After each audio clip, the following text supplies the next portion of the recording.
செய்யலாம்னு பார்க்கலாம். அடுப்பு ஆன் பண்ணி ஒரு பேன்ல 1 டீஸ்பூன் நெய் ஊற்றிக்கலாம். வெல்லம் 1/2 கப்,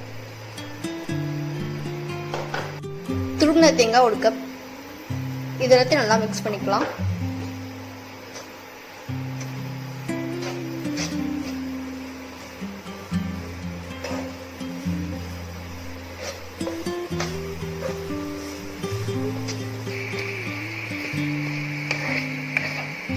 கால் டீஸ்பூன் ஏலக்காய் பவுடர்.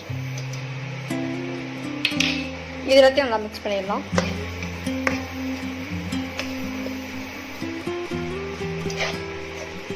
நல்லா மிக்ஸ் பண்ணியாச்சு. இப்போ அடுப்பு ஆஃப் பண்ணிடலாம். அடுப்பு ஆன் பண்ணி ஒரு பேன்ல 1 கப் தண்ணி ஊற்றிக்கலாம். 1 டீஸ்பூன் உப்பு, 1 டீஸ்பூன் நெய். இப்போ இதை மிக்ஸ் பண்ணிக்கலாம். தண்ணி நல்லா பாயில் ஆகணும். தண்ணி பாயில் ஆயிடுச்சு. இப்போ இதில் 1 கப் அரிசி மாவு போடுறோம். இதை நல்லா மிக்ஸ் பண்ணிக்கலாம்.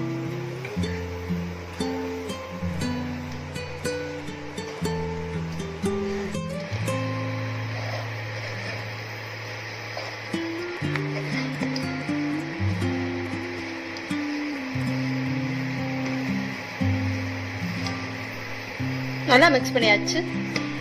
அடுப்பு ஆஃப் பண்ணி இது மாதிரி 5 மினிட்ஸ் மூடி வச்சிடலாம். மாவை நல்லா பிசைஞ்சிக்கலாம். இதில் வேணும்னா 1/2 டீஸ்பூன் தண்ணி ஊற்றிக்கலாம்.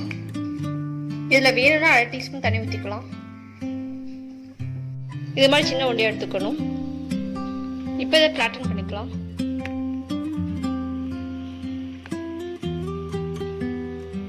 இது மாதிரி கொழுக்கட்டை மோல்டில் வச்சிடலாம்.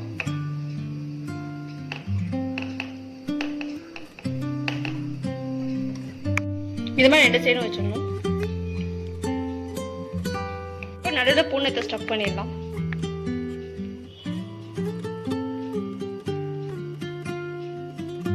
இப்போ இதை க்ளோஸ் பண்ணிடலாம். பூனத்தை ஸ்டஃப் பண்ணியாச்சு. அடுப்பு ஆன் பண்ணி இட்லி சட்டியில் தண்ணி ஊற்றிடலாம். இடியப்ப தட்டுக்கு மேலே இப்போ கொழுக்கட்டையை வச்சிடலாம்.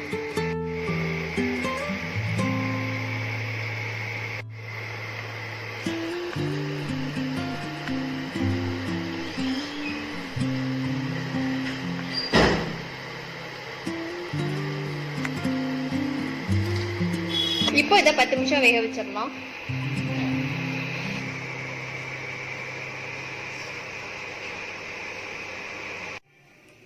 நல்லா பாயில் ஆயிடுச்சு. இப்போ அடுப்பு ஆஃப் பண்ணிடலாம். கொழுக்கட்டை செஞ்சாச்சு.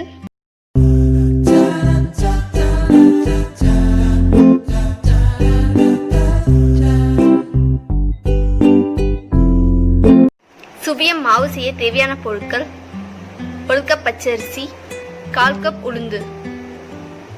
பச்சரிசியும் உளுந்தையும் தனித்தனியாக 1 மணி நேரம் ஊற வச்சுக்கணும். அரிசியும் உளுந்தும் 1 மணி நேரம் நல்லா ஊறிடுச்சு. இதை தனித்தனியாக மிக்சரில் போட்டு அரைச்சிடலாம். மாவு அரைச்சாச்சு. 1 ஸ்பூன் உப்பை போட்டு நல்லா மிக்ஸ் பண்ணிக்கலாம்.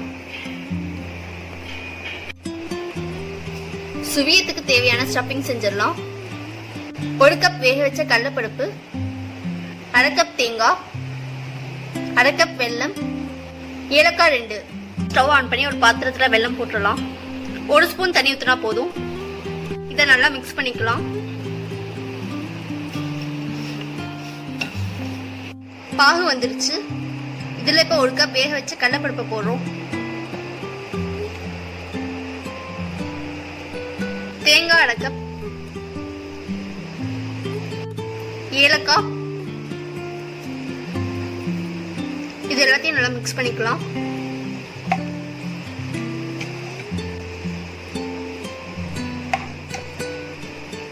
இப்போ அடுப்பு ஆஃப் பண்ணிடலாம். பூனத்தை இது மாதிரி ரவுண்டாக ஊற்றிக்கலாம். அடுப்பு ஆன் பண்ணி ஒரு பேனில் எண்ணெய் ஊற்றிக்கலாம். எண்ணெய் நல்லா பாயில் ஆகணும். பூனத்தை இது மாதிரி மாவில் நினைச்சு போட்டுடலாம்.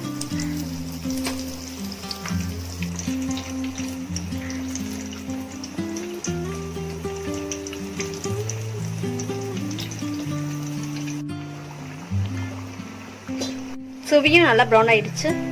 இப்போ இதை எடுத்துடலாம். சுவியம் செஞ்சாச்சு.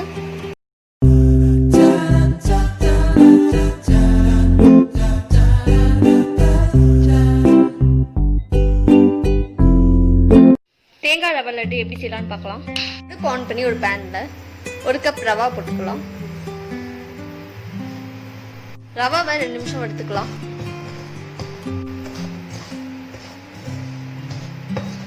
ரவா வறுத்தாச்சு. இதில் இப்போ 1/4 கப் நெய் ஊற்றுறோம். இதை நல்லா மிக்ஸ் பண்ணிக்கலாம்.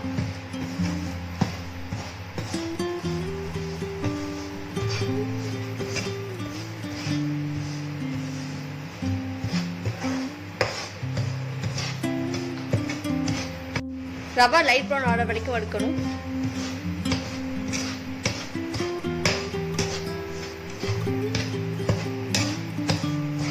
ரவா லைட் ப்ரௌன் ஆயிடுச்சு. இதில் இப்போ 1/4 கப் பால் ஊற்றுறோம். இப்போ இதை நல்லா மிக்ஸ் பண்ணிடலாம்.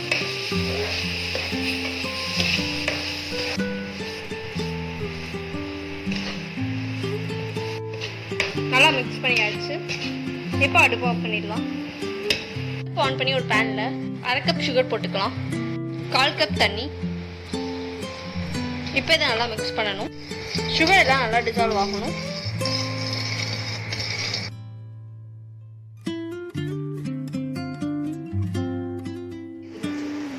பாகு ஒரு பதம் வந்துருச்சு. இப்போ அடுப்பு ஆஃப் பண்ணிடலாம். இப்போ இதில் வறுத்து வச்ச ரவை கொட்டிடலாம்.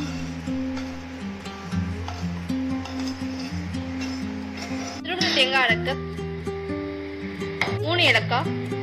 இதெல்லாம் நல்லா மிக்ஸ் பண்ணணும்.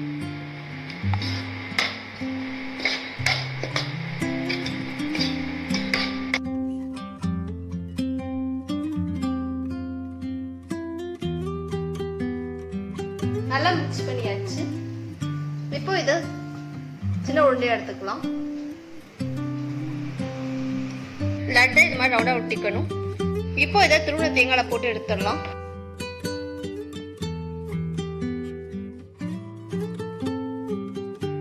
தேங்காய் ரவை லட்டு செஞ்சாச்சு. இந்த வீடியோ பிடிச்சிருந்தா லைக் பண்ணுங்க, ஷேர் பண்ணுங்க, சப்ஸ்கிரைப் பண்ணுங்க.